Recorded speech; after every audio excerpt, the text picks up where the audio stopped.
All right. Good afternoon, everyone, and welcome to the monthly meeting of the Board of Ethics and Government Accountability. Today is November 13th, 2014. It is 1 p.m. We are located in room 540 south of 1 Judiciary Square here in Washington, D.C. I'm Robert Spagnoletti. I'm chair of the board, and with me today is Laura Richards, board member, and the two of us constitute a quorum. Ms. Lathan may call in. She's not feeling well today, and so we may patch her in by phone if she's feeling up to it. But we have a quorum, so we can proceed. We have an agenda that was posted consistent with the Open Meetings Act and was finalized. And I'll ask Ms. Richards, do you have any amendments to the agenda? Just the one I mentioned earlier. I would like for us to take about 5 to 10 minutes to discuss our future outreach efforts while it's fresh on our minds. Not a problem. And I think that we can probably tie that into the best practices report, since I think that dovetails nicely with the recent symposium. So let's go ahead and proceed with our agenda. The first item is item 4, since we've already done the first 3, the report by the Director of Open Government. And Ms. Hughes, the Director of Open Government, is not here today. She's been invited to participate in the Urban Institute Challenges and Choices for the new mayor on the subject of open data. And we thought that that was a very important thing for her to do on behalf of the board and the district. And so we have excused her presence here today, but she did submit a written report which will be made part of the public record. I would just highlight 2 things, both of which are contained in the report. One is that the mayor announced the district's Open Government Advisory Group, which is the first one underneath his new order. And Ms. Hughes is going to be an ex officio member of that advisory group. But it's a major step forward in the administration's commitment to open government and open data. And so we commend the mayor, and we really thank him for including Ms. Hughes in both the discussion as well as participation on the advisory group. The other item I would point out is that we have previously voted on and put out for comment rules on behalf of the Office of Open Government that govern complaints and the processing of those complaints as it relates to FOIA. It's been published in the DC Register on October 31st, and it's 30 days during which the public may submit comments. So the link is you can get it online, of course, but you can also see the link address in the written report that Ms. Hughes has prepared. And the rest are status updates on training and other activities of the Office of Open Government. So with that, we can go ahead and move forward to item 5, which is the report by the Director of Government. I'd just like to note, Fairfield report, Ms. Hughes is joining the Open Government Foundation's Free Law Founders. And I just want to commend on the record her tireless outreach in every aspect of open government and civic engagement, and her initiative in exploring all of these options. Okay. And I would second that. If there is an open government or transparency group out there, Ms. Hughes will find it. Okay, Mr. Sobin. Okay, thanks, and welcome, board members. Good afternoon. Just going to run through the list on the agenda. Item A, update on the status of our operations, recap of our previous month's activities. We opened 9 investigations. We were only able to close 3, so that increases our current open investigations to 20. So we have 20 open investigations right now. We decided we would also start tracking, for stats purposes on our reports to you, the undocketed matters, because they seem to be increasing a little bit. And if you guys, if you recall, we discussed undocketed matters about a year ago. Undocketed matters are those complaints or allegations that arise and come to my attention, but do not warrant a preliminary investigation. And the standard that we use is essentially when the allegations themselves do not allege what would be, if taken as true, a code of conduct violation, or the allegation is so broad and general that it's impossible to sort of figure out what the allegation is. So an example of that is so-and-so member of the government committed fraud, period. And that's it. No corroborating or substantiating facts that would support the allegation or anything like that. And so for this month, we opened 10 and we were able to close 9. And I think that's about average, Ms. Patel, don't you think? Yeah, probably. About 10 a month. So we'll continue to track it and report to you as we go forward. Do they tend to come in like by phone or just vague written allegations or what?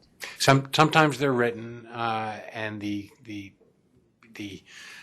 complaint itself is so disjointed and hard to decipher that we decided it does not amount to what would be an ethics violation. Other times they come in and they're walk-ins, as we call them, and we have an investigator sit down with them and try to ferret out what the violation is. Sometimes they choose to go ahead and file, and sometimes they are convinced with our explanation and they decide not to. But it sounds like some require the investment of some time. So it's good that you're tracking them because it helps publicly demonstrate the other things that you're doing in the office. Well, and they come back, so it's helpful to have what they gave us last time. Well, when there is a complainant that files something, we do try to do what we call an undocketed letter. And the undocketed letter, which is usually about a page or two long, goes through some detail as to why we do not believe it doesn't warrants a full preliminary investigation. So we give them some reasoning that they can look toward, and we don't just toss them aside. We explain it to them. Yes, I received an inquiry, and I referred the person to you, and so I told them it did not sound to me as if it fell under the ethics law, but I did think that they should hear that in a regular way and from the staff and talk it through and maybe see what there was there. So yes, I can see where the investment of time could be significant. Yep. Okay. Item B. Publication and reporting obligations. We are up to date on all publication and reporting obligations. The ethics manual, which was reissued on September 30th, 2014, based on the revised DPM that occurred back in April, was tweaked and finalized. And we used the word tweak, but it really was substantially improved. Because for the first time it really attempts to reconcile the council's code of conduct with our own DPM. And where there are differences, those differences are highlighted. It was posted on our website on November 1st, and we sent it out for printing, acknowledging that at some point, if we're successful with the comprehensive code of conduct, it will become done outdated. again. Right.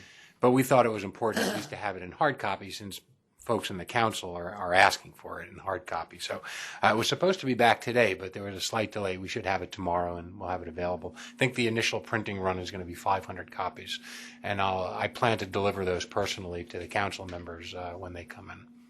Thank you. Okay. Trainings attended by the staff. Ms. Petzelt attended a week-long National Institute for Trial Advocacy advanced trial advocacy training right here in U.S. District Court last week and through the weekend. And you survived, I see. Especially thank you for sacrificing her weekend and doing that. It's a lot of work. It was a lot of work, but I think it was well worth it. She did a good job, and I think she learned quite a bit. Mostly, though, this month we've been conducting trainings. We actually had a huge month. We did 13 total trainings this month. And considering that we had a few holidays this month, that's a big deal. We did 2 full ethics trainings for district employees, full ethics trainings for the United Medical Center, the DC Retirement Board, the Public Service Commission, and MPD Internal Affairs. We did 2 Hatch Act trainings for the Protective Services Police Division, 1 post-employment training for an individual who came in and wanted some one-on-one counseling, and we did 4 new employee orientations. On our advisory opinions, item D, we received no formal requests for advice this month, and so we did not issue any. Our draft sua sponte advisory opinion on letters of recommendation that was published previously is currently still on the 30-day comment period. That closes on November 17th, 2014. To date, we received one comment from a district government executive who asked that the opinion include a brief mention that providing a letter of recommendation for an agency intern who didn't work directly for the executive but for whom the executive received evaluative information from subordinates is in fact permissible. We intend to make this revision in the advisory opinion. It was implied in the advisory opinion. They want it stated expressly. We don't have any problem with that. And so we'll either drop in a footnote or just a sentence. But that's the only comment you've received so far. Oh, well. Yep. Currently, we have 2 other advisory opinions in the process, including a sua sponte opinion on the Local Hatch Act. One of our interns is doing research on it. Should be completed shortly. The research is on the First Amendment issue. Right. So we just want to make sure we have our ducks in a row there before we issue it. But you'll receive a copy of it before we go forward with the publication for your comments. We received 70 informal advice requests this month. Topics included outside employment, post-employment, widely attended events, Hatch Act, donations, and others.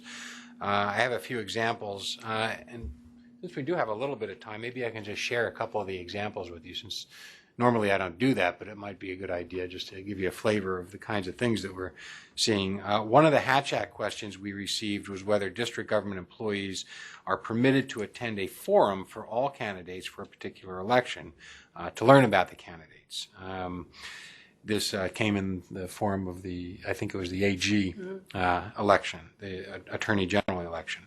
Our answer was yes, that a forum, as described, is not intended to be for or against any particular political candidate, and therefore is not prohibited by the Local Hatch Act.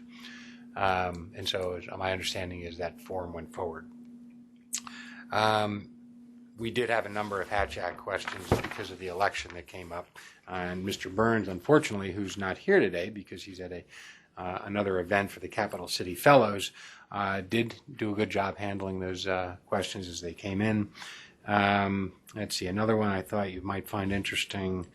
The DC-1 Fund. For those of you who are not aware, the DC-1 Fund is our annual fund drive that the district recognizes as being its one effort each year to allow government employees to engage in contributions to charitable activities. There are some restrictions. It closely follows the federal combined federal campaign, and so we're going to be suggesting some things in the upcoming Comprehensive Code of Conduct that sort of formalizes this more. But for right now, we are sort of taking the approach that when it comes to certain practices of the agencies, we're going to follow the guidelines for the combined federal campaign. And then I'm talking specifically about things like how far can an agency go to pressure their employees into contributing or making commitments to contribute to the one fund. We've gotten some queries from agency heads on this, and some of them have involved questions about agencies sending out emails to their employees that strongly encourage 100% participation. We said that's coercive. You can't say we want 100% of you to join or to contribute because it's voluntary. Whereas if the agency says, well, we want to reach $50,000 goal for an agency-wide contribution, that's fine because it's not singling out individuals. We've said things like you can't post their names of people who are contributing and those who aren't. You can't make a direct approach and say, are you contributing? All those things, again, we take from the federal guidelines and we're incorporating here. And we've gotten a number of inquiries. So you had heard from agency heads who wanted to know if proposed emails were appropriate, and those you found coercive, or were you hearing from employees who say, you're coercing me? Well, we've had both, actually. In fact, in one of the cases, it was the one of our ethics counselors in the agency that pointed it out to us, and the agency head contacted us. It's good. It's fine. It's still recording. The agency had contacted us to make sure that they were in compliance, and so we directed them, and then we got others as well from folks who felt pressured. Yeah, well, we received emails or whatever and said, this kind of feels a little pressured. Is this allowed? And then the same thing on the upper level side, saying, I'm going to send this. Is that okay? We got it from all sides. Do you know? Go on. I'm sorry. Go ahead. I'm glad you're going to follow the federal model because it's been around and it's sort of been tested. I will say that it can be perhaps more coercive than you think. And goals are set. They are not set at 100%, both percentage participation goals and monetary goals. So I can speak to this a little bit. When I was the Attorney General, one year from the EOM, and I don't know who said it, but they sent a projected amount that every agency was supposed to come up with. And I think it's still happening. Yeah. And I remember thinking when I got it, like, how on earth can you realistically expect? And I'm sure what they did, they took some percentage of what your budget was and did some sort of calculation, because the attorneys get paid higher than your average DC government employee because of the way it was structured at the time. The number was pretty high for the Office of the Attorney General. And I have to say that I, as the Attorney General who reports to the mayor, I felt pressured. I really did. I felt pressured to sort of, and then because you want to be very careful about how you translate that to your staff below. And because we were very much in the world of new performance measures, the whole idea of, publicly published scorecards about meeting your guidelines, you didn't know sort of where this felt in. So I'm very glad that this is a subject of review and people are asking questions about it. Because even as the agency head, having to deal with my boss, I felt somewhat pressured in order to meet the one fund goals. We're going to get out ahead of it next year. We're going to issue a memo way in advance with do's and don'ts on one fund practices. Right. We were sort of preoccupied this year, and it sort of got ahead of us a little bit. But it is nice to know that people think of us first when it comes to this type of thing, and they're calling. Coincidentally, I was reading a memoir of a Washingtonian who had worked in the D.C. government and did speak about the One Fund and its origins. So, quite a coincidence. So now I'm curious as to, as I understand, it's council authorized. There's a statute, etc. I haven't been able to find a statute.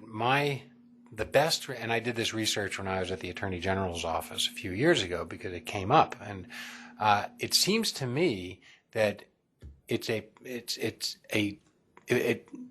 was created by a mayor's order, but the original mayor's order wasn't precisely clear, and then there were a series of mayor's orders afterwards that, taken all together, created the One Fund. And I think that the belief was at the time that if the feds could do it, then we could do it. But actually, I'm not sure it was done correctly. So I think it needs to be, and we'll talk about this in our upcoming discussions on the Comprehensive Code of Conduct. I think it really should be formalized in statute. Right. There are regs. There are regs on it? Yeah. And as a matter of fact, speaking of the Fed regs, I believe they too have been amended and will become effective 1/1/15. Okay. Well, that's good to know at least that we have local regs on it. Yeah, they're scant, but they're out there. Well, it's clearly a subject of review and discussion going forward, because we really don't want our employees feeling pressured, even our agency directors. We don't want them feeling pressured by the chief executive office. All right. So, okay. All right. I know the best practice report is next. Do you want to push that to the end, since I'm guessing that's going to take up most of the discussion today? Yeah, I don't mind that. Why don't we do that, and then we'll just run through the rest of these things. Okay. Item F, our performance plan for 2015 has been finalized. And Apparently, this is the time, though, that we can make some changes to things like our KPIs, or key performance indicators. If you recall, we have three key performance indicators. One is that we get a request for formal advice out the door within 30 days. And the second is that we complete our preliminary investigations within 90 days. And the third one is that the board resolves a case completely once it's charged within 75 days. And so I think we're going to stick with the 90 days and the 30 days, but if you want to change the 75 days, now's the time to do it. Yeah, my having just experienced a case where intervening circumstances, we could have got it done in 75 days, but the fact you have a lawsuit, a stay, an appeal, a remand, I mean, all that stuff is out of our control and is not accounted for in the measure. So I guess I would propose modifying that, and I'm not so sure making the number bigger solves the problem, because who knows how long. I mean, technically, we would, if it was 90 days, we still would have blown the cap. If it was 100 days, we would have blown it. And it wasn't anything that the staff or the board was doing to not meet the expectation that we would timely resolve complaints and charged cases. So, I mean, I guess I'm open for suggestion about what to do, but I would like to be able to account. I want the public to be aware, sort of accurately, of what we're doing and how well we're doing, and everybody else as well. So, Stacy. If I could just interject for a second, thanks. It's important to remember with the KPIs, there's actually two numbers, because there's the number that you set for done within this many days, but the other number is what percentage of cases will be done within that many days. And so, for example, I mean, we've had 4 hearings, even though we didn't finish that last one, but we had 4 hearings. So a percentage that's less than 100% would allow, the simpler cases and the ones that move along, that can be done within whatever the reasonable time period is that you pick. And then for the one every now and then that's like that last one where there are just things out of our control, well, that's why you don't have 100%. So the trick is to find, the right number of days you want to complete it by, and the right percentage that makes you live in reality, but yet keep moving things along. Right. So you can always, for instance, if you leave the 75 in place and you set the percentage at 85%, if 85% of the time you meet that 75-day limit, you've completely met your KPI. No, I understand that, but the only thing is that it could be, supposing we only had 2 hearings and one of them gets blown out, then we're at 50%, even though everything else is going perfectly. Right. I guess what I was thinking is something along the line, we've got the front end covered by a 90-day preliminary hearing, a preliminary investigation, right? It seems that where it jumps the track potentially is somewhere between when it becomes formalized and the closing of the record, right? That's where it could happen. Because presumably, if there's going to be a challenge, for example, like we just had, it would have occurred before the record was closed and the board was then issuing its opinion. Well, not necessarily. If I could debate it with you a little bit, 2 things. First, I think that there was sort of a perception when our statute was created that cases would move preliminary to formal to hearing, and that doesn't always happen. Right, no, I We understand. had one case that went to a hearing as a preliminary, so Sure. don't necessarily have that formal.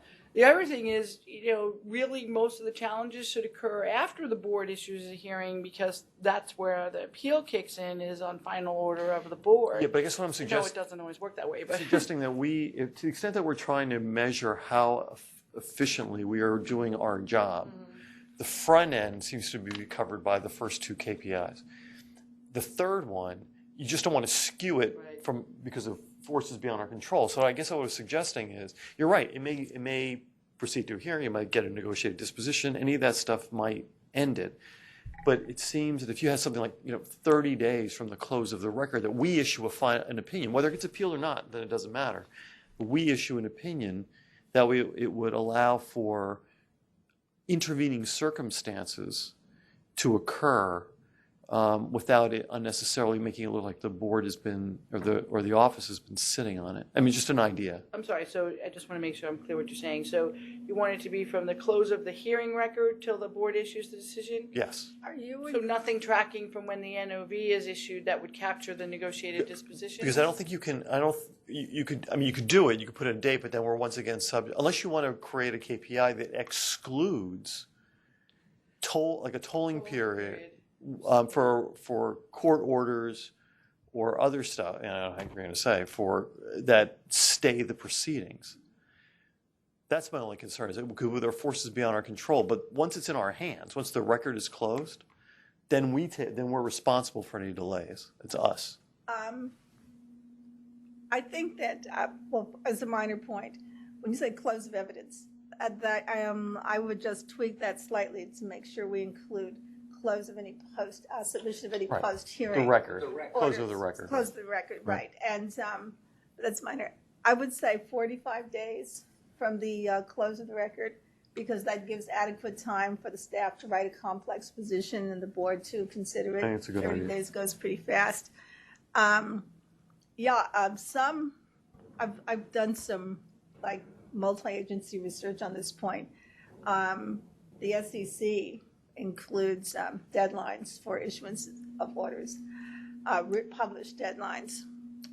They provide that litigants may not rely on those, but it's really to kind of like keep the agency on track. They distinguish between simple cases and complex cases. Certainly, I think that we might want to just draw that same distinction. I mean, most of our cases don't proceed to a hearing. They can have that simple, kind of short, beginning to end. For cases where we issue an NOV and it's going to proceed to a hearing, not only external circumstances such as court stays may delay the completion of the matter, but we are also faced with just simply the rigors of pretrial prep and all Availability of witnesses. Yes, and all of that sort of thing. So I think that, it's up to us to move it along as expeditiously as possible, but I think it's not really feasible to set kind of deadlines unless you want to say something broad like, 3 to 4 months, 6 months. They could something along that line. But the key points that people really ding agencies for are: did you start an investigation and never concluded? And did you have a proceeding and you never issued your opinion? So as long as we capture those and then have a deadline for the completion of the simple cases, I'm less concerned about establishing a KPSI or other benchmark for that period between the NOV and the conclusion of the record. Yes. Yeah, so I'm totally fine with 45 days from the close of the record to issuing an opinion, a decision in the case. Shall we make the change then? Do we have a consensus? And a percentage?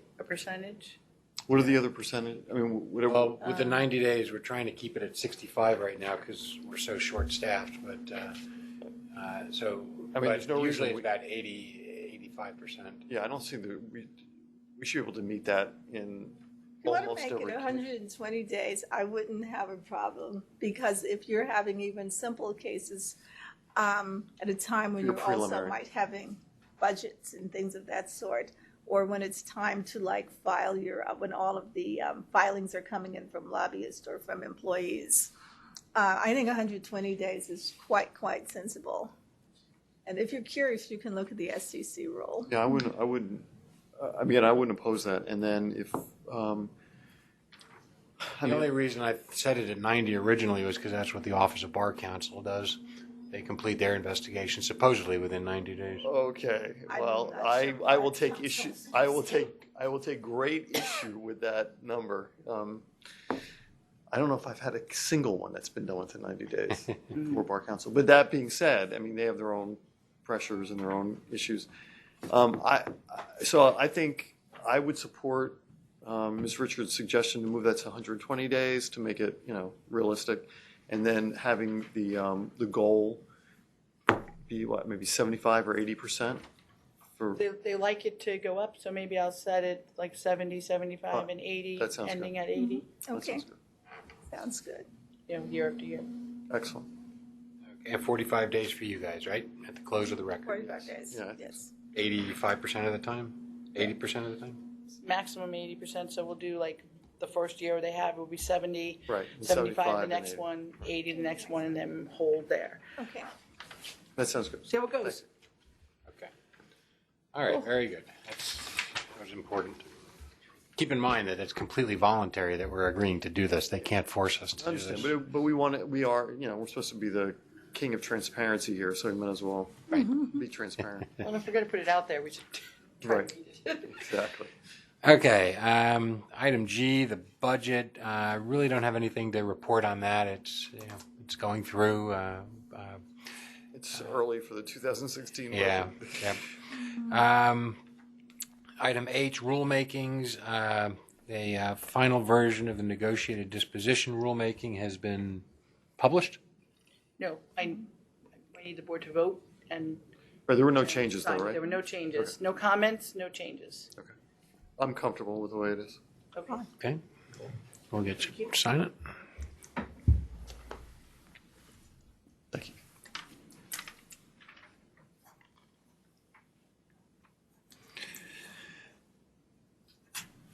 Next item we're going to talk about is the other rulemaking, the draft of the proposed rulemaking requiring lobbyist registrations, lobbyist activity reports, and public financial disclosure statements to be electronically filed, except in cases of waivers granted for good cause shown. The same would be true for the FDS, I believe, correct? Mm-hmm. Yes. The financial disclosure statements. So we've drafted something, we've distributed it, and we can open it up for discussion. Yeah, and I took a look at it, and it seems to me to be perfectly reasonable that you give reasonable deadlines for notifying someone, for them notifying you if they want to file, a deadline for you to respond, deadline for us to be involved, and so with plenty of time to get it filed. The only thing that I guess I was wondering, so I'm totally fine with the rules the way they are, is whether or not you should make it available that someone could come to the board offices to use a computer to actually file it if for some reason. I mean, obviously public libraries and other places have computers to be used, but it would be nice. I don't to at least make it an option, and we don't have to do it in the rules necessarily. We could make it a policy of the office, post it along with everything else. That if you don't have access, and this, I hear Tracy's voice in my head when I'm saying this. If you don't have access to the technology, please by all means come in and we'll help you get it filed electronically. I agree. It's a great idea, Yep. and I'll tell you, even in the very, very beginning, when the ANCs had to file the full ones, and we had some ANCs calling saying, I'm just not computer savvy, and we said, come, we'll do it with you, and we'll teach you, and then you'll know. And no one took us up on it. But Right. we anticipated that early on, that, Good. we could do that. Yeah, absolutely. I think that's a great idea. But I would think, I'm not sure that the mandatory requirements should apply to boards and commissions, even with the option to come in. Coming downtown is more than a notion sometimes. It's more than, you have to come. There are people who just don't come downtown a lot. And they stay on one track, and coming to some place and paying to park, finding a parking space, paying to park, and then coming to a strange office and sitting in a strange area to kind of discuss your financial matters. It's more that's a lack of access. I would think boards and commissions who don't come to work every day ought to be able to file by paper. Well, I guess my guess is that there would be very few people who would, the number of folks who would have a problem filing electronically could easily get a good cause waiver for not doing it, and as long as they're going to be. I can make that our policy. Yeah. The problem is if you exclude all the boards and commissions, I mean, that's a lot of people. And it's sort of, given the number of people that are filing, the whole purpose of having this electronically is to make it effective and efficient for the staff. And it causes very little burden on the actual filers. The only thing they have to do is request a good cause from Cause Darrin. waiver. Okay. Well, I'll just speak. All right. I don't feel incredibly strongly about it, but I will just share. This is a good time. Another anecdote that came up in the last few weeks. An acquaintance who sits on a board and commission, had not filed an FDS, a financial disclosure form, and we had just voted on some fines, and I mentioned it. I said, this really is mandatory, and the individual wasn't actually aware of the requirement, or maybe they'd gotten it, maybe they hadn't, and there was a sense of like the agency had, the entity that over which the board had oversight was the responsible party, and there, in any event, it got done. I tried to impart this mandatory sense of the urgency of it. So I'm not sure, I'm not sure the word's gotten out to all boards and commission members clearly about this. And that's why I thought that the paper thing probably works better. I mean, how are they supposed to know they have to file? Well, I guess We send them multiple letters. They're going to get, that's why he got the letters. So they're going to keep getting the real letters. Yes, of course. They're, Because they need the paper letter in order to have their login information on it. all right, so they keep getting the letter, and then they have to request a paper copy if it's a real hardship, or they have to come in and get handheld through it. Right. Okay, I just wanted to share that with you. The word's not out. Ideally, with the changes to the electronic filing system, we won't be sending out paper copies of the letters. We'll be sending email copies, and people can also request a paper copy of the reminder letter if they need. So we're only going to send Electronic copies. electronic That's initial ones. With- the changes. With a return receipt, so we know they got it in their email.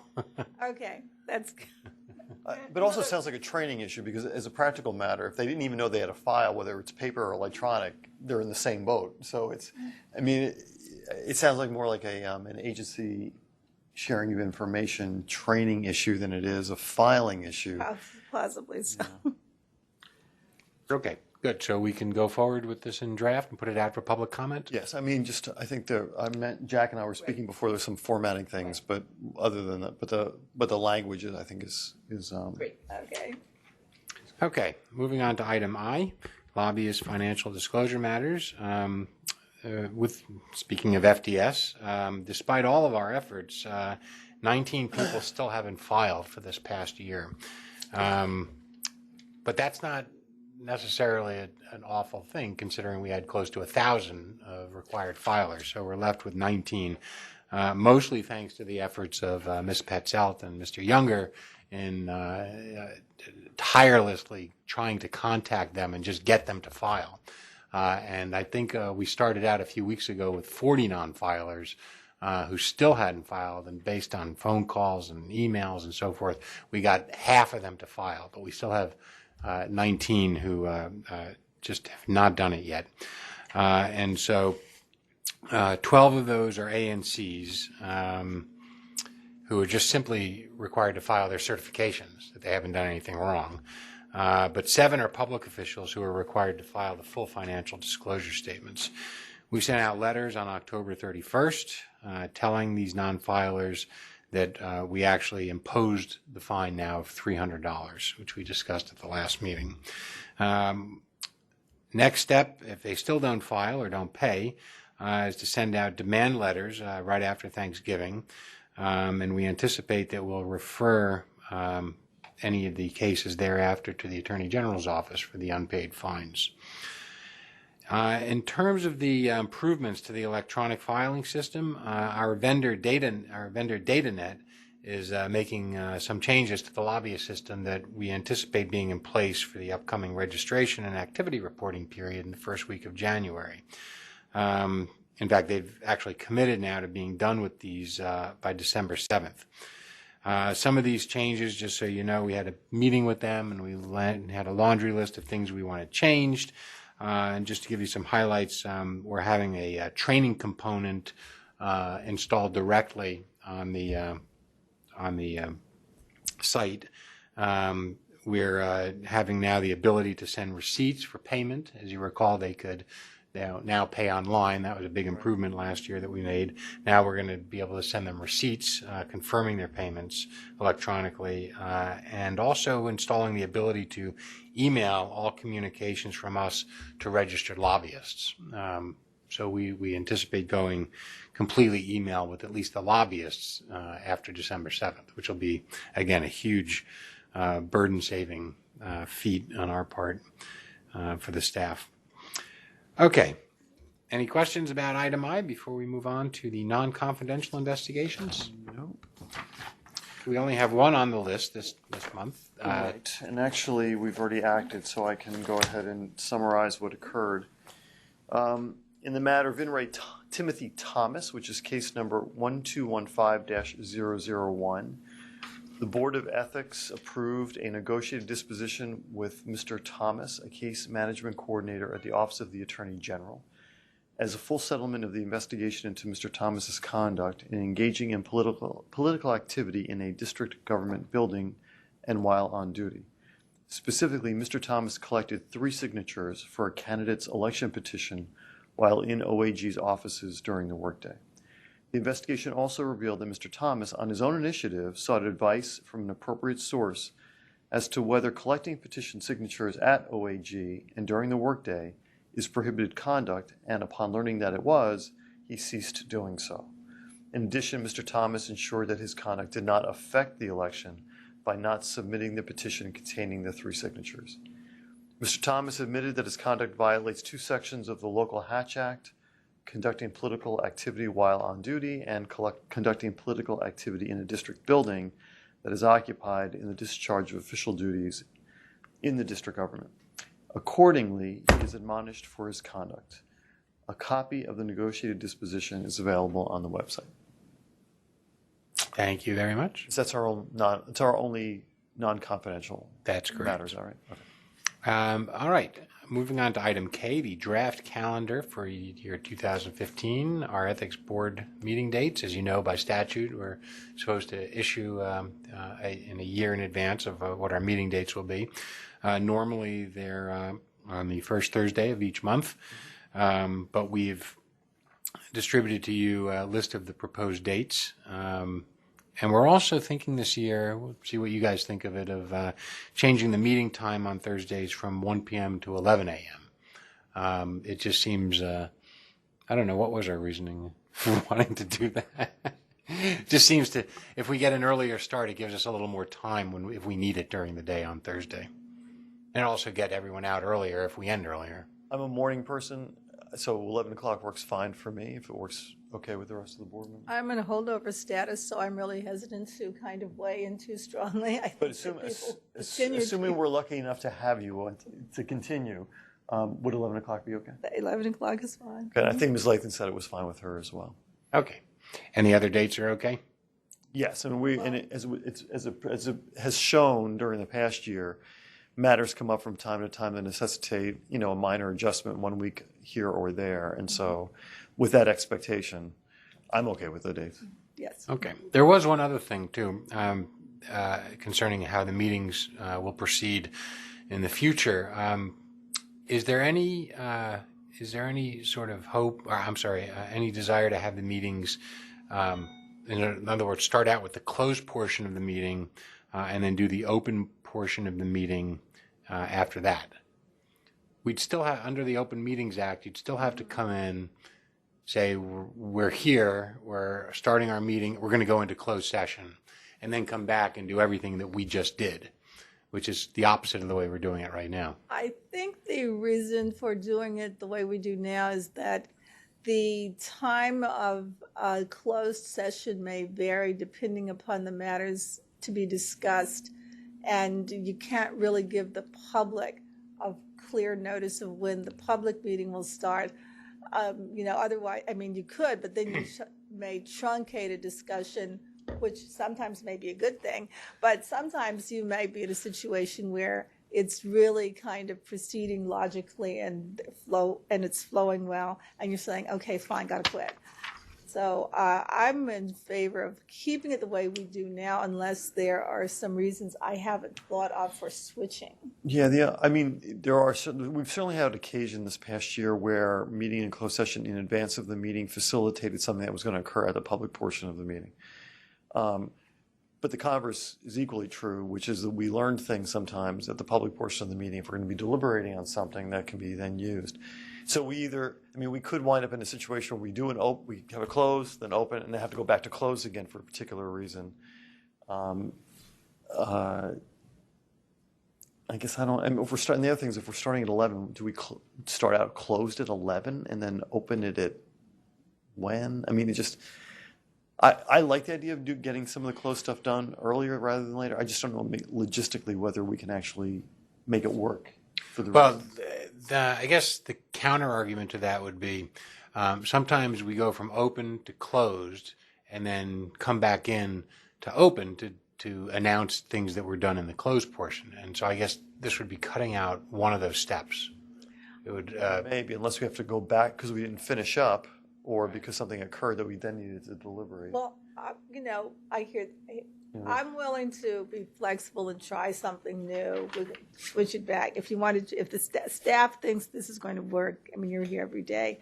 So, how long were you thinking of running the closed meeting? I mean, are you going to run it to noon? Now, some people can say either that's lunch hour, so you're kind of limiting access, or hey, it's lunch hour, you're improving access. What were you? What were you thinking? I think our confidential portions have routinely been taking about under an hour. Unless anyone else has a different recollection. So maybe noon would be about right for the open portion of the meeting. Supposing we pushed everything up a half an hour, made it 10:30, right? And No, People don't think in terms of half hours. The only evening meetings that work on the half hour are the evening meetings that start at 6:30 when the parking is free. I guess that's right. All right, well, let's do this. Let's try it and see what the results are. And if we think that for some reason we've created some kind of a logistical problem, we can change it. But we'll do 11. We'll do the closed portion of the meeting, and then we'll reconvene publicly at noon. I think we can put it out in the notice too and explain it to folks that we anticipate the open portion of the meeting commencing at noon. Mm-hmm. The closed portion of the meeting would be prior to that, right, at 11. Okay. And as long as we describe it correctly, because we don't want folks to show up at 11 and sit around for an hour and wait. That's exactly right. So we'll just be careful to do that in the notice. Okay, that sounds good. Okay. That's the last thing that I had. If we want to go back now and discuss the best practice report. Yeah, absolutely.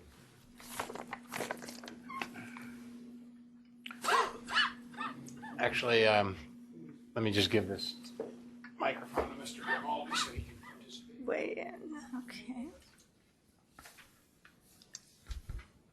Thank you.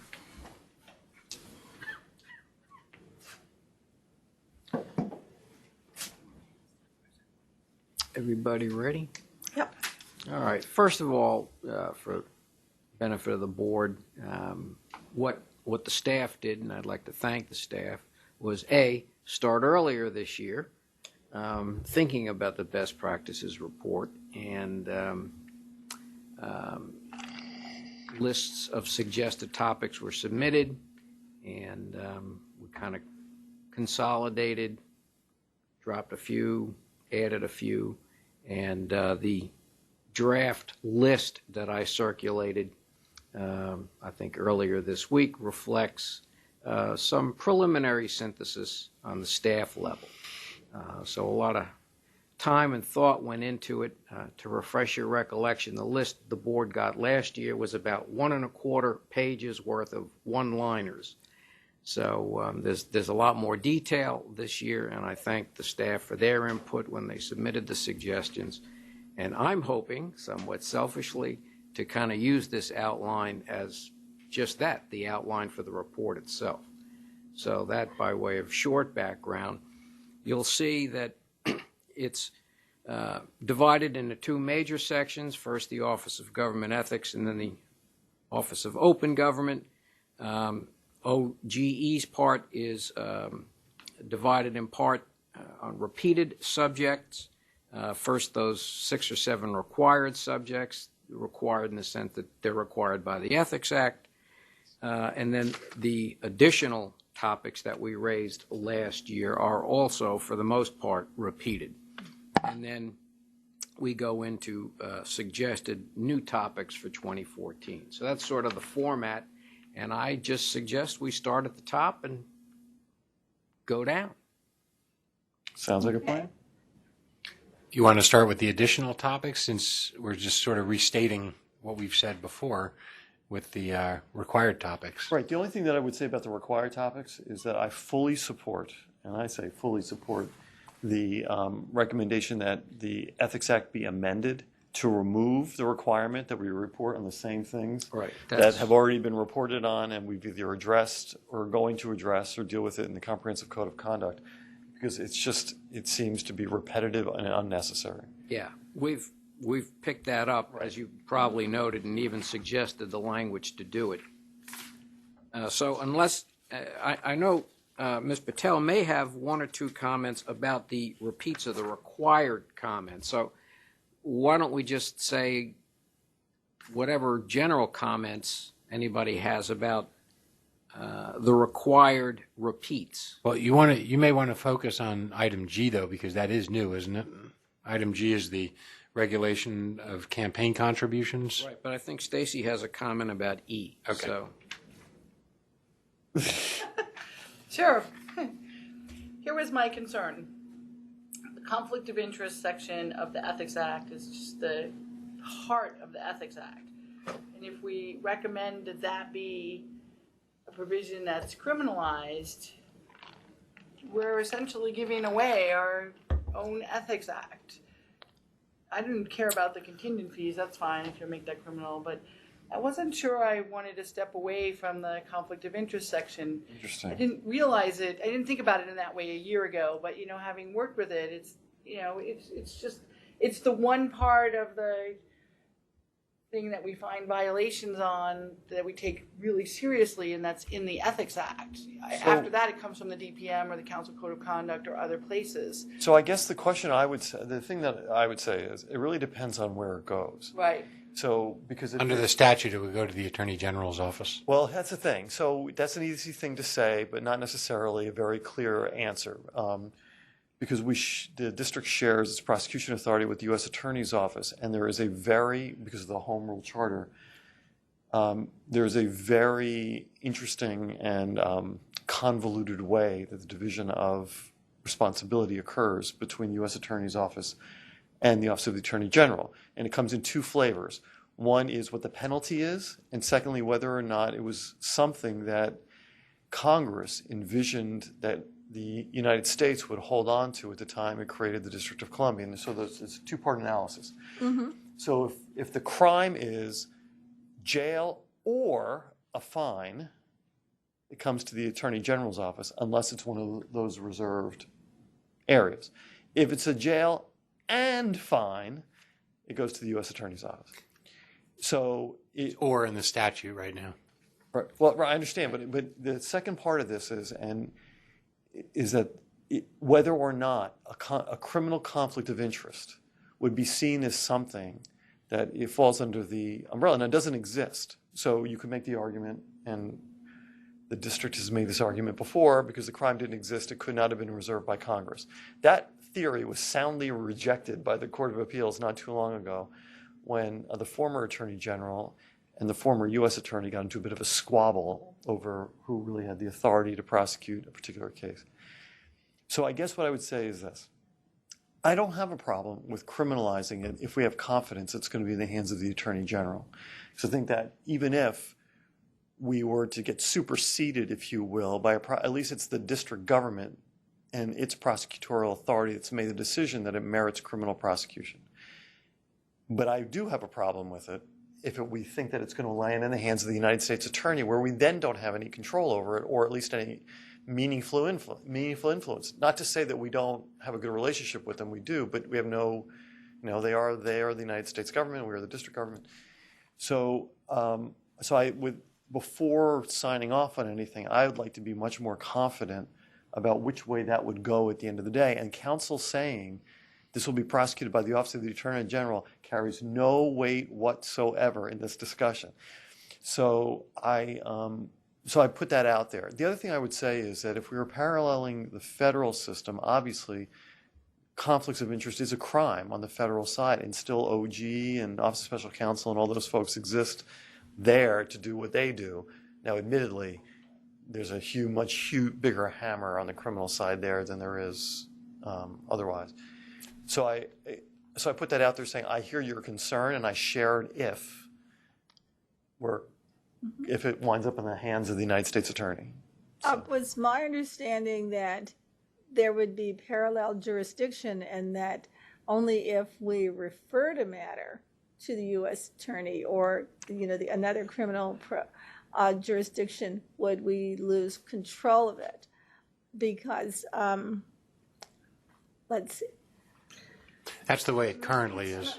Yeah, and I didn't see this really changing. Well, if you criminalize it, essentially what the Ethics Act allows you to do is designate one or more provisions of the Code of Conduct as a violation that substantially threatens the public trust. And if it's in that special hyper category of substantially threatening the public trust, it becomes a criminal matter and is then prosecuted by the Office of the Attorney General, unless, as Chairman Spagnoletti said. Well, it could be. We could criminalize it, but still, you can prosecute something civilly as well as criminally, because the federal ethics regime works that way. I mean, there are multiple, cases where conflicts of interest that theoretically could amount to a 208 violations are handled administratively, right. but then the really serious ones are criminally prosecuted, but there are fewer than 20 of those a year. So that's how I saw things operating. Yeah, the other thing I would say, though, is that as a matter of comedy, if the case were to be taken criminally and being investigated by the U.S. Attorney's Office or the Attorney General's Office, it certainly would be my thought that as a board we would step back so as not to interfere. And we've done this in other cases. We've stayed things. And it's one thing to step back if you're doing it for the Office of the Attorney General. It's another thing to step back into and I say this having come from the office with all the love in my heart, the black hole of the U.S. Attorney's Office. So that's why, for me, not that we necessarily lose the ability to do something at the end of the day, but we may lose it for a very long time in a circumstance where we have sort of prided ourselves on moving fairly nimbly when we've become aware of stuff. Listen, if I saw this as basically, if it was really serious, we'd send it to them to really hit the hammer, not that they got to the first crack to decide, unless they discover something themselves. I mean, they discover things that could have been maybe brought under ethics and they get it. But if you're concerned about that, as I would be, then I'm perfectly happy to drop this recommendation, because if it's really seriously criminal, it's going to be under something. Plus, we've already incorporated some of the federal criminal ethics violations, so they've got it anyhow. Right. So if you want to take it out, I can live with that. Okay. Solves the problem. Okay. So All just right. Remove it. Drop it. Just drop the recommendation entirely. All right, and see if they pick up on that. Thanks. They haven't picked up on much that we've left in choices now. So Just tell them it was redundant given the multiple other vehicles of. Yeah, the fact that it's already criminalized on the federal side. That's true. Okay, item G. Regulation of campaign contributions. There's been a development here. I'll let Mr. Grimaldi let you know what that development is, statutorily, since we've been created.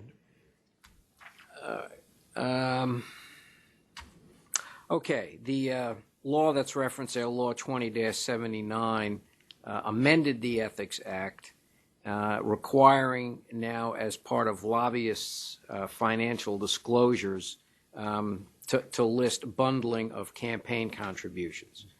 And I've already had some preliminary discussions with Ms. Patel on that. The law 20-79 has an applicability date of January 31st, 15, so we're looking to that sort of as a deadline to get some proposed rulemaking out there, and that's the plan. Okay. Does it require a change of the website and forms and stuff? Thankfully, we are adding a campaign contributions form to the website on its own as part of one of the many, many changes that we're making. So hopefully on December 7th, when the new website goes live, that form will be available, and then that should be... Could indicate bundling. Okay, yeah. Great. We did have in the committee report some very specific examples of things that they were trying to search for and could find, but, they had to go like one by one. Right. And there were some comments in there about, it would be nice to be able to do this and just put this in Or and the have it drawn address from and everywhere. But see how many exactly. addresses pop up at the But same time. That's not going to be in reality with the changes we're doing in the budget we have. So, but in the law itself, it's not that spelled out. And that's consistent with the informal advice that we've given out before this law was passed, where lobbyists had called us asking about bundling of campaign contributions, and we said, yes, disclose them. Okay. All right. So on to additional topics. Mm-hmm. Okay. We just go down the list. If somebody has a comment or an objection, certainly speak out. These are our proposals to the board. So if the board has questions about any one of these or an objection, we can open it up for discussion. Right. But recall that 2A now is the first of the repeats from last year. Right, sure. Okay. And we've discussed these a bunch of times. Yeah. So unless anybody's got a comment about anyone in particular, I'm just going to go with the flow. Yep. No, they're all good. I'm sorry, can I make a suggestion on C, on the fines? I thought we had talked at one previous meeting about maybe doing something with FDS fines, kind of along the lines of the way the lobbyist fines are, where it's just a small imposed, amount per right. day. Right. So I just figured I'd throw that out there in case we wanted to make a recommendation. I still like the limit of $2,000. I think that's a reasonable max. I agree. But, rather than trying to come up with a number each time, having a per day. The only thing that I would say is our previous discussion about the FDS just a short while ago demonstrates a couple of things. One is that there's still some folks out there who have maybe it's because their agency or their board is not getting the information to them, so there might be reasons for that, for why it's late. And you're getting a lot of post-deadline compliance, which is the goal here, of course, to get people to file. And if you start, maybe we just put this off for a year, to let one more year go to sort of clean up the rolls, get people getting the electronic system fully in place, everyone doing it electronically, and then start doing the day-by-day fines for the FDS, because I still think there's you've done an amazing job getting so many more people filing than ever had done before, and the number of non-filers down so dramatically, even just the 2 years of our existence. I guess I would be a little bit reluctant. The lobbyists I'm less concerned about because they're playing in the field and they need to know this. But for the FDS folks, thing as Ms. Richards' example shows, there's still some people out there who just simply don't know. And a daily fine, then you're excusing it if you think there's a reason, and then we're comparing reasons to excuse the fines. And here, if we haven't imposed it yet, you have some flexibility about getting compliance, which is the goal here. So I guess that I would hold off on it for a year. Okay, that's fine. And frankly, the obligation is something that needs to be hammered to people when they're being appointed to boards and commissions. In the little form they fill out, it probably needs to be on one of those things. So maybe this is something you could take up with the Office of Boards and Commissions primarily. Well, frankly, I was still back on on AC, A1C. Can we backtrack? We skipped down so quickly. This is the adoption of ethics laws pertaining to contract and procurement. Have we explained to the councils sufficiently clearly that we're not proposing to subject contractors and vendors and beneficiaries to our full regulatory regime? It's only the conduct. I mean, maybe they're not moving forward with this with alacrity because they think we, want to become a procurement oversight agency rather than just getting a conduct here. So, We could add some language to clarify that if it's not there already from last year's report. Okay. I mean, maybe they just don't want to do it. Okay. Okay. We can go back to 2. okay. Did you want to send me something? If you wanted to suggest adding, Well, why don't it was- you reread it from last year, and if you want to suggest something, by all Language. means, send it to me. Oh, okay. Okay. Okay. Well, back under 2. Okay. Okay. Again, these are the repeats from last year. Right. Just by highlight F there is the electronic filing. That's the rulemaking that we discussed a little earlier. G, H, H, lobbyists. Yeah, so the world has changed a little. It has. It has. And I certainly don't want to get into that. At this moment. No. Right. So, but I understand that this is going to be discussed as part of the comprehensive code of Yes. conduct. And so I think it makes sense to table that until we have the full discussion with that, and especially with Ms. Lathan not here. I think that's really important. Right. Okay. All Okay. right. The rest are And then the only question I had was with M. I'm now going to suggest that we drop that for the selfish reason that there are now showers in this building. So your biking in is now it works here. But that was not the driving reason behind the recommendation. Does the board want to just put it out there again? Well, interestingly, last year after we made that recommendation, the media picked up on it, and out of all of the great recommendations that we made in the entire report, that was the one they reported that we wanted to be at the Wilson building. I thought it was important because we had gotten we had some outreach from the general counsel's office for the council that essentially said that he thought it would be important to have at least a BEGA representative at the Wilson building even one day a week so that staffers could feel comfortable coming by, asking advice, things like that. And so even if we don't completely relocate to the Wilson building, there's always that option. And he said he'd make office space available for a BEGA employee to come in and sort of be available, do their work from there, an attorney of the day sort of thing. So, I do think that now that we've had 2 years here and we have a nicely wired room, and not to say that there aren't benefits to being there. There are also benefits to being here, including all the walk-in folks that you get and all your witnesses, everybody else who probably feel a little bit more comfortable coming to your multifunctional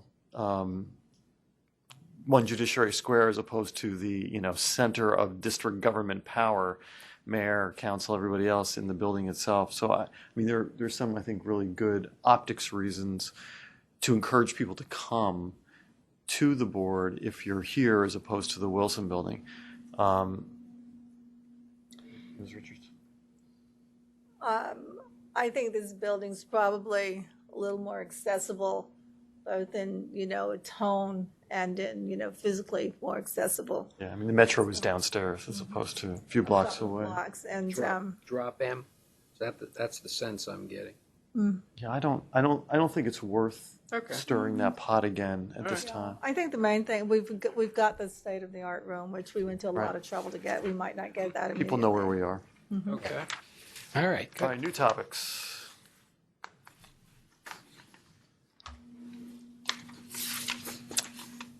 What I did was basically go or tried anyway, to go first through suggested amendments to the Ethics Act, in some instances, pending adoption of the Comprehensive Code. So that's essentially the MO there. You'll see I started with Section 101, Right. definitions. Right, and we talked about this, I think, once before, about the fact that the Democratic State Committee, why they were there, didn't make a whole lot of sense.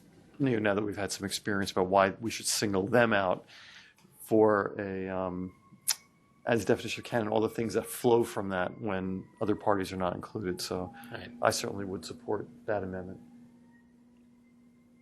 I can go without that one. Okay.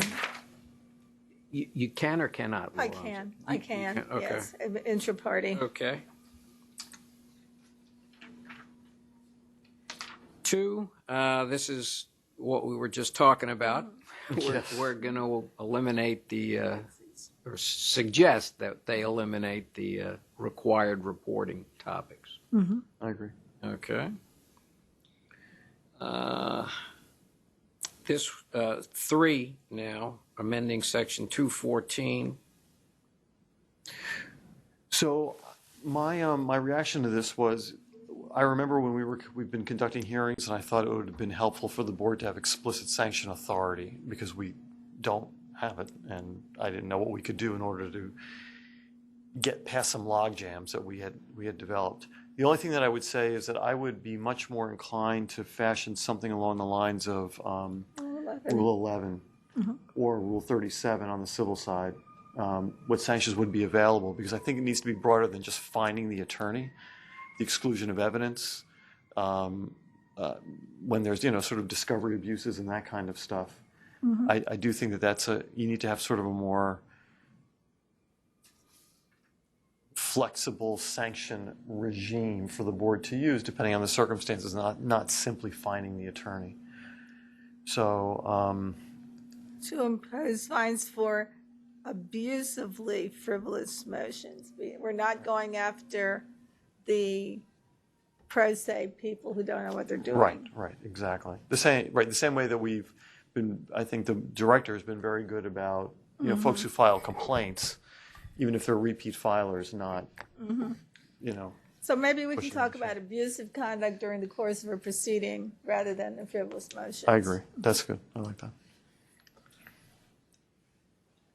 So focus it more generally on conduct, not just Right. motions. Right. Correct. During the entire Because it Process. could be people who are like jumping up and down during hearings and Okay. carrying on. Yeah, I mean, certainly filing frivolous motions in the heat of heavily contested litigation is one thing. Which could be something, Yes. as I understand it, but But just in terms of what it should cover, it should cover Indeed. right. I mean, if the parties have engaged in abusive discovery tactics or failed to disclose something, or we should be able to sanction late disclosure of required information, those kinds of things. All the stuff that is generally covered.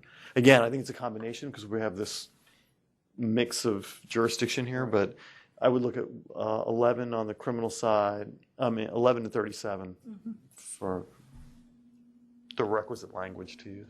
right. Okay. Now, keep in mind, too, that based on my preliminary research in the area, the courts are generally reluctant to do this in the absence of express language. So there would need to be an amendment to the Ethics Act because administrative bodies, as opposed to judicial tribunals, don't generally have this kind of authority. Right, but that's why I'm suggesting that we follow the pattern of the rule, and Okay. so that we're not trying to do something that the courts are not doing on a regular basis. But given what's at stake here, and given the way that we conduct our hearings, and we do generally follow, we've imposed upon ourselves the civil rule regime to go ahead and take a look at that. When you Okay. say specific language, are you talking about language of specific authority or specific language covering the kinds of conduct that can be addressed?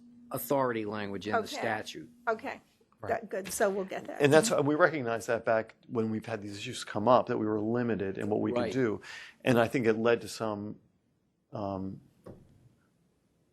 unfortunate delays,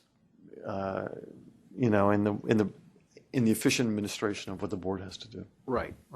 And we also learned, too, that there are certain inherent actions that an administrative body, certainly including this one, could take in the context of a given proceeding. Right. And I think we learned a few things. We learned many lessons. We learned many lessons this year. This is true. Right. This is true.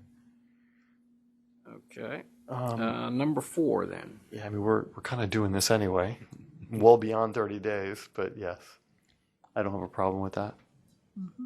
Okay. 5.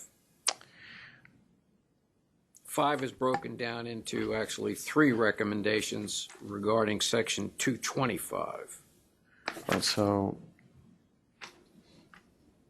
30-day service requirement seems to make sense since it'll make it uniform for everybody. Don't they have to do something when they have to file, and they have an initial filing period, initial filing upon entering the government? They don't, actually.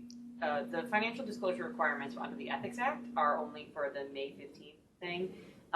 They may have additional standards with their specific agency as to what they have to file and disclosures that they may have to make. But under our purview, the financial disclosure statement is something that they file yearly if they've been there for 30 days. Okay. Yeah. Thanks. DCHR, I think may have other forms. Other but forms, Not okay. any that we administered.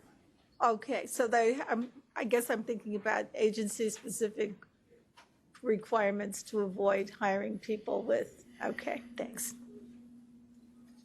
So you're okay with that one? I'm fine. The first Mhm. one? Yes. Okay.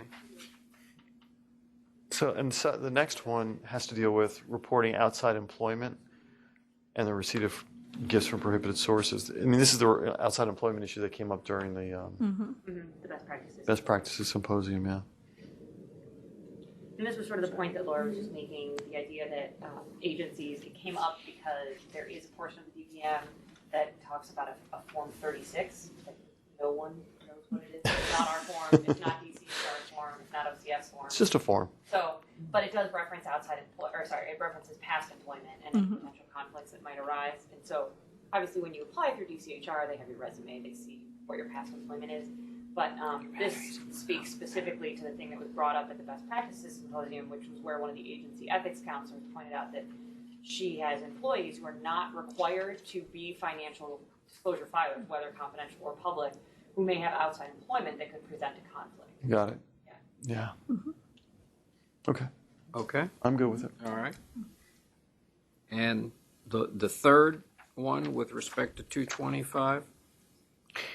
So they're not required to disclose the non-filers for the confidential, They're required to disclose any potential violations of the code of conduct. but not that which- not that the people didn't file. Right. So you can have a whole agency that doesn't file, they don't report anything, and that's the way it goes. Yes, Ah, technically, interesting. not filing is a violation of the code of conduct, but we felt that making it more express Would be a good help idea. everyone understand what their requirements Yeah. are. I just want to make sure I understood what this was. Okay, I get it. sense. I get it. Okay. Okay. Yeah, just a little problem. Yes, I support that. Okay. 6, Section 230A. This is basically extending the filing deadlines because both the January and July dates the are right 10th. after holidays. Right. And you know, it's short. been a problem as we've now. Yes, we got a couple of requests for extension based on their holiday travel and stuff. That makes sense to me. Well, that was the other thing I wanted to put out there, is in addition to extending it to the 15th of January and July, maybe adding in a provision of allowing for a short extension, 7 days or something like that, for good cause shown. Because the way it is now, there is no provision Right. for the board to grant an extension. I don't, it shouldn't be us though. I mean, the same way that they do you're proposing for the FDS, it should be for you. Great, that would be great. Oh yeah, absolutely. For the director, because For the that was director. one of the complaints Right. from folks. Is, yeah, I could.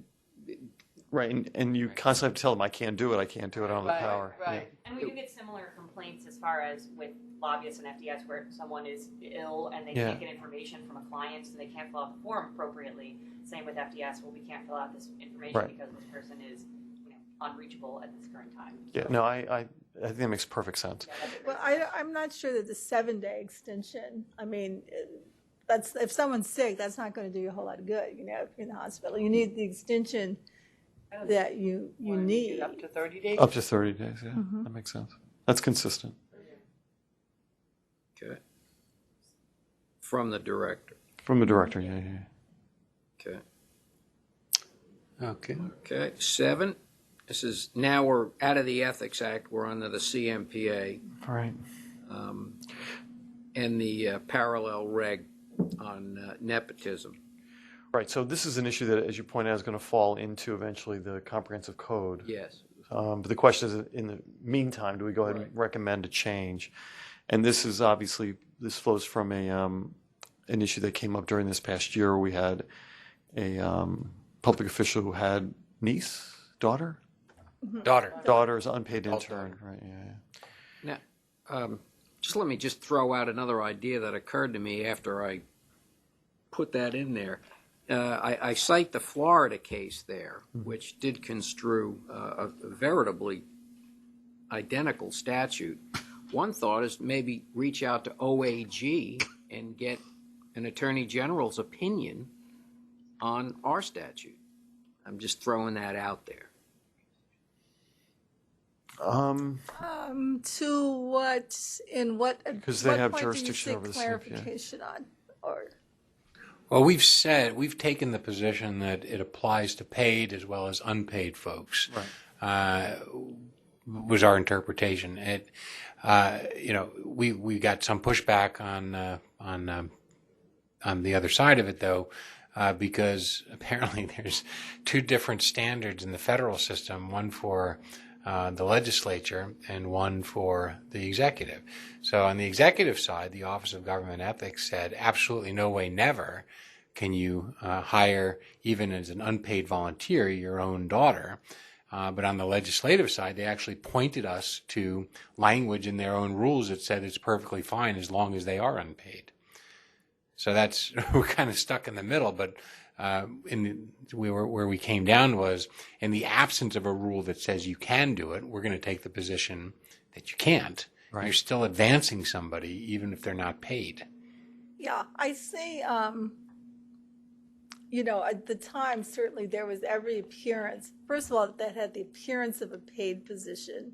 And then the fact that it was unpaid, there were still all the problems that arose.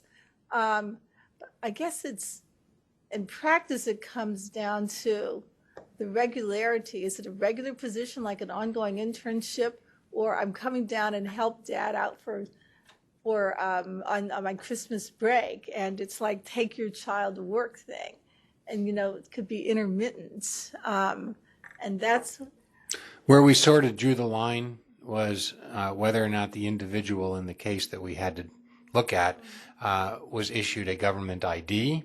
Whether they signed the volunteer form, whether they had a government email address, which is something that all interns get. So if that formalized process was, if those formalities had been met, then we said that it was improper. But if it was just someone coming down to help Dad out at the office, stuff some envelopes, that's not, without any of that other stuff, then we wouldn't be concerned about that. okay. All right, that's a fair line. Okay. All right. I don't think we necessarily need an AG opinion since the statute is essentially identical, unless you feel. Well, that's a Florida opinion, so. Well, it's all right. So, yeah, it's a state opinion. I mean, it's something that we could rely on, certainly, in terms of, a rationale for any decision in a particular case. Mm-hmm. I think it still would be helpful to clarify it, though, through legislation and the CCC, to make it so everyone understands that it Go applies that to route. unpaid. I agree. Right. He wants I thought you wanted the opinion prior to seeking legislation. I was just okay. throwing that out as It's another an alternative. Yeah, no, we can go ahead and include it.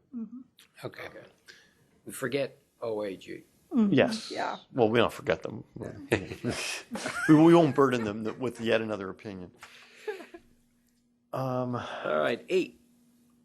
This is simply a regulatory change to 1807. Right. And this is kind of locked at the hip, so to speak, with the one above about the exactly. reporting requirement. Right. Sounds good. Okay. All right. 9, I have to say I was surprised to read 9. I was not aware that we did not have jurisdiction over the public charter school employees. But I do think we should. In All right, light good. of experience. They are working in jobs, educating district youth with district government funds. I mean, Yes. All district government funds. yeah, so I don't. All right, so here you're advocating, or this goes to full regulatory authority, filing, et cetera, or just to enforcement authority? I mean, I think we should have full regulatory authority over them. I think they should be considered to be Employees of the district, for the our district. purposes, yeah. We need to make that clear, because there's a distinction between what we're planning to do with them or vis-a-vis what we're planning to do with contractors and vendors. Right. And there's I think there's obviously a very big difference between public charter school employees and then contractors doing business with the government. So, All right. 10.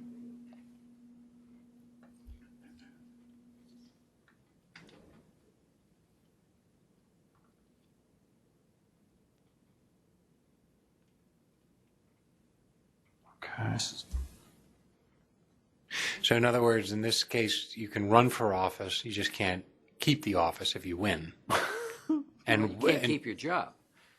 right. And we have to choose. And we actually had a case like this where the guy won and had to give up his either his position with the district government or his elected office. He gave up the elected office. wow. Okay. Yeah, we don't just make these things up. These things Yeah, walk no, through our door every day. All right. Live and learn. Live and learn. right. All right, the enlargement of the board. So we've discussed this now for the all third. over This is our again. third year in a row. Okay. I was thinking about this morning as I was coming in, because I wasn't quite sure how I felt about it. As you know, I mean, last year I recall opining that having a 3-person board has allowed us to be fairly nimble on the one hand in a startup period where we needed to move forward, but the potential is always there for a quorum issue. Today could have been an issue. I mean, and it could be if we vote on something and we can't agree on it. You have a deadlock problem. I go back to the other issue, which is my inability to have a conversation with another board member without it violating the Open Meetings Act, and constantly being concerned that if with just a 3-person board, that if I have a conversation with either Ms. Richards or Ms. Lathan, you have to be very careful about making sure that we're not inadvertently doing it. With a 5-person board, not that you're going to be doing all this closed door stuff, but you could have a conversation without worrying about at every turn doing it. Obviously, we're very big on transparency. We're very clear. We'll report if we have conversations with others that are relevant here. But I did hear the chair of the New York Conflicts of Interest Board when he said that he's dealt with boards of every size and he thought 5 was the ideal size. So I am open to the idea of recommending a 5-person board, but I think, didn't we say 5 last year or the year before? I think we tabled it. We tabled it. You recommended it, and I Right, 5. and I persuaded you to. And you wanted to see what a year's worth of See what- experience was going to do for us. And I was concerned with the optics of it, being a new board and then immediately say, enlarge us. So now that we've been around, for a couple of years, 2.5 really, and about 3 when they get to this really, and we have a track record, I think the optics are different. So I don't think we look like power grabbers, to seek an increase. We have like actual experience, et cetera. And we have a growing docket. So, and the need to be more collaborative, I think now outweigh the earlier concerns. So I would be supportive of this. And I guess we would say we're still maintaining the balance between, do we want to suggest a balance between major party and majority and other, or do we want to leave that to the council? I think the 5-member federal agencies usually go with a 3 and 2. 3 and 2, yeah. I think that's right. The other thing I would say is that given our hearing docket this past summer, while we have not had a tremendous number of different cases go to hearing, you can envision a 3-person board really being burdened by many, many, many hearing days, where if you have a 5-person board, you could at least divide and conquer for hearing purposes the way that other administrative agencies do, and they take a 3-person panel and do the hearing. So I think that's yet another reason why I would support at this point a 5-person recommendation. Okay. Now, that'll require amending the Ethics Act because it does say 3-member board. So we'll put in 5, and you want to put in the stuff about the political party? The 3 to 2. Yeah, consistent with what? Because right now it's 2 to 1, so going up 2, it would be 3 to 2. No, I think that makes good sense. Okay. So that'll be an Ethics Act amendment. Okay. 12, full-time BEGA trainer. And this sort of comes up, just as I said, our stats this month was 13, separate trainings. And it's good to have our folks, do the trainings. But I noticed that the New York Conflicts of Interest Board has actually an entire department devoted to training. And it is, 1/3 of our major responsibilities, the training, the advice giving, and the enforcement. So I don't mind going before the council and asking for more money to hire somebody who really would run the training portion, not to say that the rest of us wouldn't continue to do the training, but really to sort of just take control of it and make sure that, we're out there and we're doing our trainings. Because, again, that's where we're getting most of our advice queries and reporting of ethics violations from. I guess, and whether or not they would give us a person to do the training, I think that just to ask sends a message that we're more interested or as interested in educating as we are as enforcing. Because heretofore, our requests have all been on the investigators, right? More folks to assist with the back end stuff. But I think even if we don't get it, because to be honest with you, if you go into the council and say, like, we did 13 training, that's a lot for the staff doing other stuff. Is that a full-time position? What else are they going to do? You could hear the back and forth that you're going to get. I'm not saying we don't ask. I guess what I'm suggesting is that even asking, if we don't get this time around, is a good message to send how much we value the training component of what the office does. Right, as do they. I would not ask for a full-time trainer. I would ask for somebody who would do training plus, half-time, and for 2 reasons. One, I don't think it would be viewed as a full-time job. And 2, even if it is, I don't think it will play that way. 2, I'm not sure that being a full-time trainer would be sufficiently fulfilling to whoever fills that job. Because there's a lot of people around here in this agency multitask. And, you do things that are more routinized and you do things that are more engaging and call upon your analytic and creative skills. And this position would not bring that same analytic charge to it. And I believe you're likely to end up with a frustrated employee or an employee who seeks to maybe enlarge a position beyond its scope. No good. You want to say a half-time trainer plus whatever. I'm with you. I respectfully disagree, only because, for example, Yancy and I are kind of already trainer pluses. Right. We handle advice, we handle enforcement, and we all handle trainings. And when you do a training, you very regularly get questions that are advice related. People come up to you afterwards and say, here's a situation that I'm in. It comes out as a complaint, it comes out as advice, and whoever the trainer is, I don't think we would take that away from them. If they got a complaint or an advice question at a training, they wouldn't come back and hand it off to someone else. I think because they're the person who gave the training at whatever agency it's at, that person would handle that. So based on my experience doing trainings, I think it is something that would definitely fulfill a full-time position and does use analytical and creative skills, because you stand up there in front of a group of 50 people at DCRA or at the protective services, and everyone has different questions. So I think, and I agree, but and really in practice the way it would work is we'd ask for a full-time trainer, but that wouldn't mean that they couldn't also answer advice queries. I'd like to keep them out of the enforcement portion of it, though. But I think the advice queries and the training go hand in hand because, as Christina said, a lot of what we do during these trainings is answering questions that are pretty much advice. So maybe we phrase it as, someone to do training and advice. And All right, if you want to say training and advice, that's fine. So they're not going to do any enforcement matters. Yeah, I'd rather they not. So, And that is why. Because why? Because I'd like to just focus them on the training and the advice giving, because otherwise we're just asking for another attorney to join our ranks to do all three. Do you anticipate this individual would be an attorney?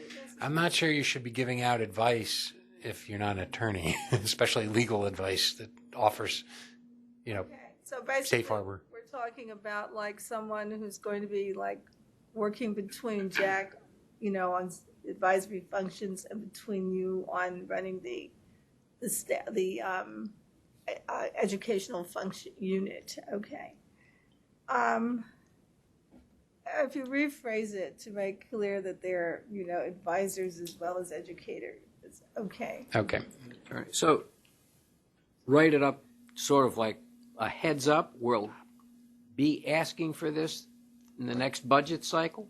Is that basically it? Yes. Or okay. yeah, I think so. Because we're not asking for a statutory change. No, of it's course a budget. not. It's an Yeah, FTE exactly. budget issue. All right. But then, I think some of maybe the conversation today, about maybe points to the idea for education, maybe give a few anecdotal, examples of why we need this. I mean, I think a good reason is that if ever we move to a requirement for mandatory ethics training of our 34,000 employees, it's an unfunded mandate unless we do have a trainer designated to do it. I think for an agency this size, and given how our workload shifts out of our control, meaning we can't control how many complaints come in, we can't control how many advice requests come in, I think it's a mistake to say before hiring to designate what they're going to do. It's better to leave it in our control as to what they work on. We can internally think you're going to focus on trainings, and that's fine. But we should have the ability to shift the person as needed. I also think that you don't get the same appreciation of what the various rules and statutes and things that we work with are like until you have to work with them. And work with them is partly parsing out how you're going to give advice to people when they give you specific scenarios, and partly looking at them in an analytical way in the context of complaints and cases. She's right. Right. Well, it seems to me also that Jack's point that this is really, we're not asking for a legislative change. What we're going to do is highlight the fact that there is a specific training need in the office, and that a request may be coming down the road, and we can decide as part of a more comprehensive view of where we're going, because Traci, on behalf of the Office of Open Government, is looking for support as well. And so we'll need to think and I know one of her suggestions is to separate the budgets, but that's a whole separate issue. Well, I also have heard references, in some of our meetings about electronic ethics training. Now, and I know that the feds have developed a whole suite of that. Right. But that runs counter to the idea that we're using ethics training as a vehicle to kind of get some feedback and see what's going on out there. So. Oh, we're all for the electronic, but it wouldn't replace our one-on-one training sessions. In fact, we just bought some software that I'm supposed to be working with to put up on our website one of our full trainings, just to see how it works. So wait a minute, if it's not going to replace it, you get a live training one year and electronic training the next, how does it work? Yeah, well, again, you sort of have a a choice of, a suite of trainings, including, showing up for one of the live ones.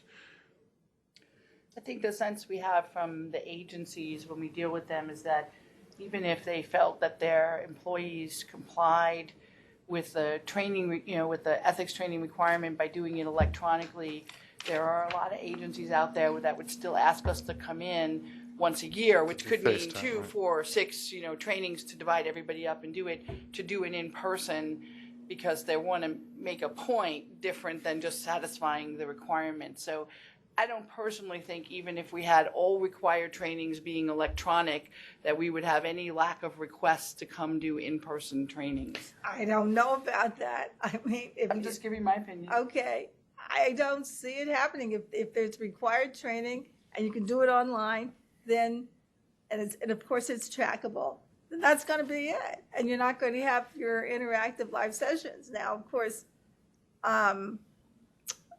the feds say, I think you can do 2 years of electronic and then 1 year of in person. And then, of course, the SEC ranks have to have live and in-person training. But I don't think people voluntarily go to sit down for an ethics training if they've already gone through the click the mouse thing. Well, we can measure it, because right now there is no obligation to do it, and our training sessions are full.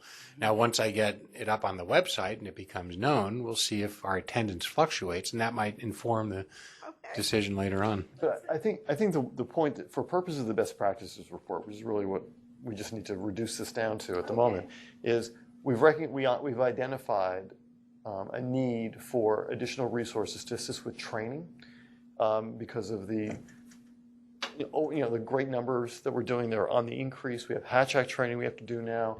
Periodically, we have to be doing FDS and lobbyist training, and then post-employment stuff is from time to time.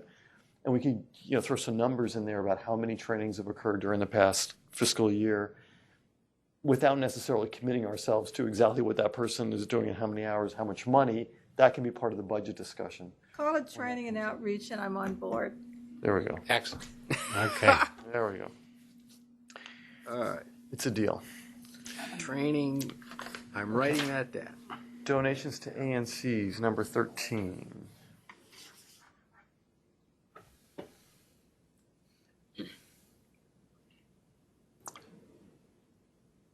This was a result of an opinion we received from the Attorney General's office that went counter to the way I hoped it would go, which essentially said that ANCs don't have to come to or go through the donation application process like other agencies do, even though the donation statute has now been added to our code of conduct. So it essentially divests BEGA of jurisdiction, or I should say enforcement authority, over ANCs that don't follow the donation application statute. This would cure this recommendation. Right now, they just have to go to they can receive donations up to $1,000 without any sort of oversight or approval process. Over $1,000, they're supposed to get approval from the council. If they don't get approval from the council, and I don't know any that have ever done so, there's no repercussions. Whereas everybody else in the government, if you receive a donation without going through the donation application process, it now becomes a violation of the code of conduct. Mayor, agency, heads, Do you have a employees, sense council, of how often this is happening with ANCs? quite a bit. Too often. I can't put a number on it, but we get calls all the time, and they're saying, when we tell them there's nothing we can do about it, the response is incredulity. Yeah. What's your experience? I mean, I've had that. I'm aware of an experience like this in my own ANC where funds were received and it was perceived to be a problem, and BEGA was called and could not act. And I would say incredulity. okay. So, I mean, I support the fix. The ANCs as a whole have been in a dicey area as the new Ethics Act has come into place, and we've, things have come and gone and come and gone, and so, but to the extent that we're trying to get better accountability for, so public about what's going on to their people who can carry great weight in their recommendations and how they interact with the council and the district as a whole. I think reporting their money, or at least getting approval to get a donation, is not too much of a burden to ask. Okay, good. 14. Yeah, where did this one come from? From cases. We've had some cases where, I don't want to identify the places, but where, for whatever reason, the entity itself didn't require the people to use DC government email addresses in situations where they weren't regular full-time employees. And so it creates problems for us on the investigative side, sure, obviously, but it just also creates some problems just in terms of how it appears, so you're representing district government, but you're using a .org address or your Gmail address or whatever it happens to be, your personal address. And so we thought it made more sense in terms of how it looks, as well as just for continuity and it would certainly help us on the investigative side to use DC government addresses. So this falls more in the lines of a recommendation to the executive and the council about what to do as government-wide, as opposed to right. It will be a violation of the code of conduct not to use your DC. Okay. No. I mean, I think that's a good. Obviously, there was threatened litigation over this whole issue, right, in terms of the council members, and it was resolved by an agreement that they would use their official government email for official government business. Went to the greatest extent humanly possible, and it seems to me that it's not unreasonable to ask DC government employees to be using their DC government to conduct their official business. This is employees, so clearly we're not trying to get like vendors or anything like that, or contractors, but you're saying employees, and they're part-time employees or maybe special government employees? Oh, yeah, or board commission members, or for a while it was ANCs, although that's a little bit been fixed. But yeah, a lot of part-time and SGs and the board and commission members, they'll just use whatever. Right. And as opposed to using a DC government, they're issued DC government email addresses, they just don't keep them active. Okay. Oh, okay. So they are issued. So this is like you want them to use them or something. Mm-hmm. This says should have, not should use. Well, because when you ask them, they'll say, "I don't have that." And it's just like, yeah, actually, you do. Well, ANC members never use their ANC emails. No, and what they did to change it for the ANCs, I'm not saying that they use it more, but they could and should, is it used to be, until relatively recently, it used to be that the ANC had an email address. And so let's say there were 4 or 6 people in the ANC, they all shared an address. Now what they have is everybody's got an individual ANC address as well. Mm-hmm. So that they really should be using. I think with the other ones, it was sort of like you assumed she was going to check it. She assumed the next person was going to check it. And so nobody checked it. But now you've got one that comes to, that's identified to you with a number and everything. Okay. Yeah, I mean, we're making a recommendation. As long as we're not making it a code of conduct violation, Right. I think we're fine. No, that wasn't the thought. And I had no idea that this... We didn't either. This was Again, it came through our door.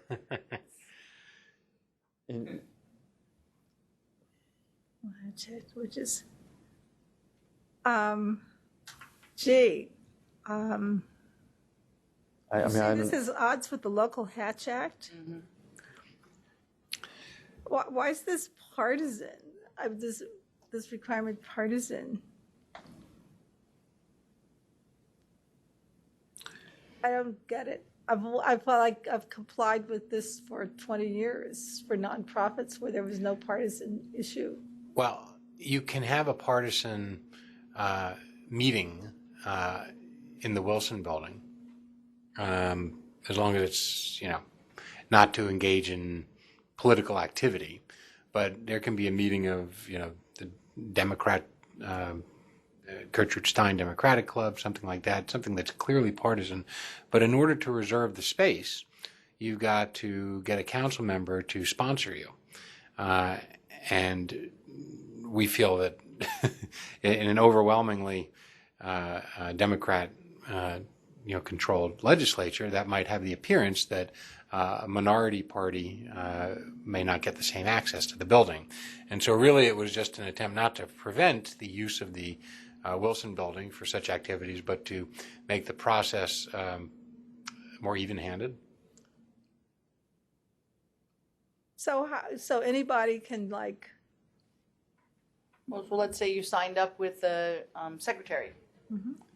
you'd sign up with the secretary. Right. You go through the Everybody goes secretary through of one the person, council. right, the secretary of Because the the council. council passed a law however many years ago, which I know, my former life, the Attorney General's office opined was unlawful. That basically put the council in charge in the person of the secretary of the council of the Wilson building. Even though there is a satellite office of whatever they call DGS now there, okay? So believe me, if the light bulb burns out, you're not calling the secretary of the council, you're calling DGS, all right? Okay. But for all of these other reasons, even if you want space on the mayor's side of the building, you got to go through the secretary of the council. Okay, it's that's fine. It's This had to do with when they renovated the building, didn't it? Yes, So it did. I remember, because council wasn't going to approve the funding unless they had essentially ownership of the building. Is that right? Right. But I happen to know, Testing my memory. having been requested by a former attorney general, not you, but I found out that it's the District of Columbia that owns the land on which the building stands. Congress passed an act like in 1900-something that conveyed the land. Right. Then it became the legal question, okay, who owns the building on land that you own? And it was the opinion of the commercial division that in the absence of an express statement to the contrary, there's a presumption in the law that the owner of the land owns the building. So under yet another congressional statute, that all buildings owned by the District of Columbia, under the direction and control of the mayor, Right. But council passed this law that put the secretary of the council in charge of the building. So Okay. there's a little history. little That was- history. Little history. That was fascinating. Okay, well, if, So we would be recommending, just a sense, in generally a process, a more We don't have administrative to recommend the process. process. We could just say it's a bad idea to have a council member endorse your Use of the space. use in of the Wilson. space. Yeah, as long as we say something just generic like that, I'm fine with that. Right. that's fine. Okay. I didn't know it was fine. Okay. Yeah, it was news to me. Good. Well, that's OGE stuff. The rest is open government. And I'm just going to let it speak for itself because, as I understand it, Ms. Hughes will be available certainly to answer Right. any questions you may have. Yeah, I mean, most of these things we have discussed before along the way. I don't have any,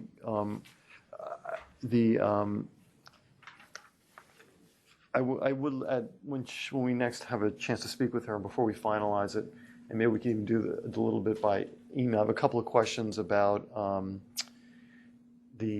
her recommendation about administering FOIA Express and what under her view administration means. I know it's not something you're prepared to discuss, but I'll raise that with her. Right.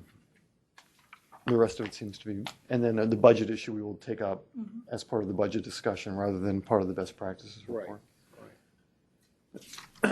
So just taking a step back from all of this then, the report itself, the best practices report, is due on New Year's Eve.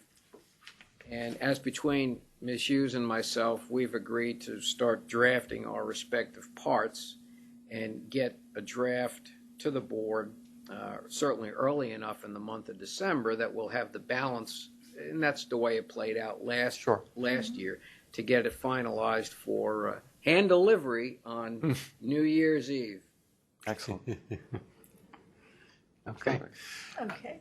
You want to move to the closed portion? Yeah, before we do that, we always make available a few minutes if any member of the public wishes to address the board on anything we've discussed or any other matter. And so if anybody would like to address the board, we're happy to do that now.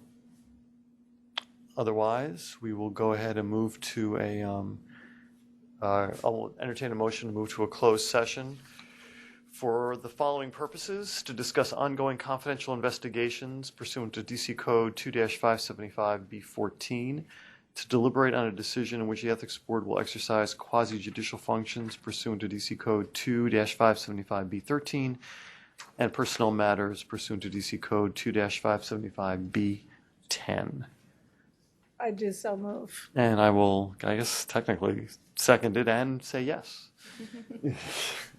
So with that, the time is 2:54, and we'll move to a closed session. Should we take a 5-minute restroom break, and then or a 5-minute break? Doesn't have to be for the restroom. 5-minute break, and we'll come back at.